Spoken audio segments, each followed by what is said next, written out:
Hello mga be, one day ganaps with us. So, si Butching, nag-volunteer siya rito to wash the dishes. Ako naman ay maglilinis ng stove, while si ate naman ay nagsasampay ng mga nilabhan ko today. Nakakairita kasi sa paningin yung hindi malinis yung kalan. Naaalibadbaran ako, kaya ayan, todo linis ako. Tsaka, kailangan natin ingatan kasi di pa to bayad. Charis.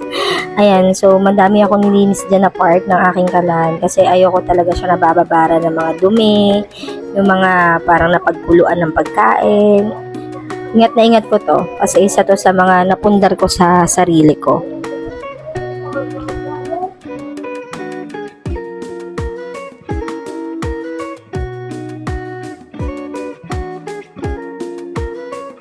Ang laking tulong nga lang kasi sila Ate Yayen nauutusan ko ng gumawa ng mga gawaing bahay para mas mapabilis kami dito sa pagkilos at paglilinis. Kala nila labo. Nish? Ha? Exos?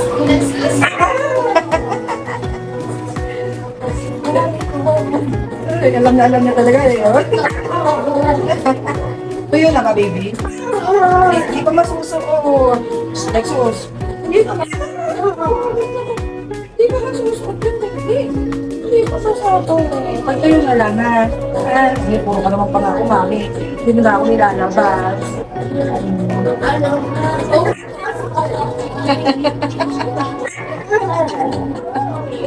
Ang galit. Hindi lalabas, hindi.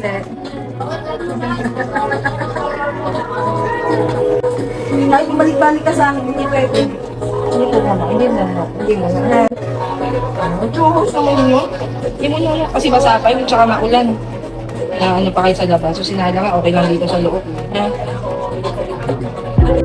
Right after namin maglaba, dumiretso naman kami ng palengke. Inuna namin sa may isdaan. Tapos na tayo na gulayan mo nga bago mag-grocery.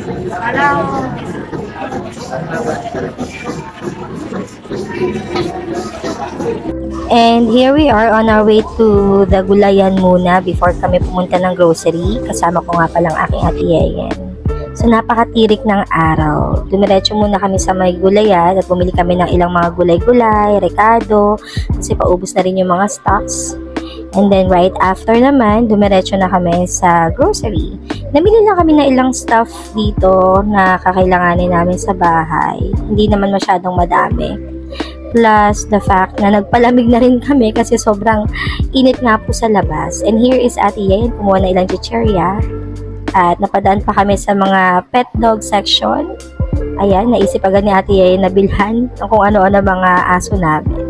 And here we are, magbabayad na po kami ng aming mga pinamili at may konting kulitan lang.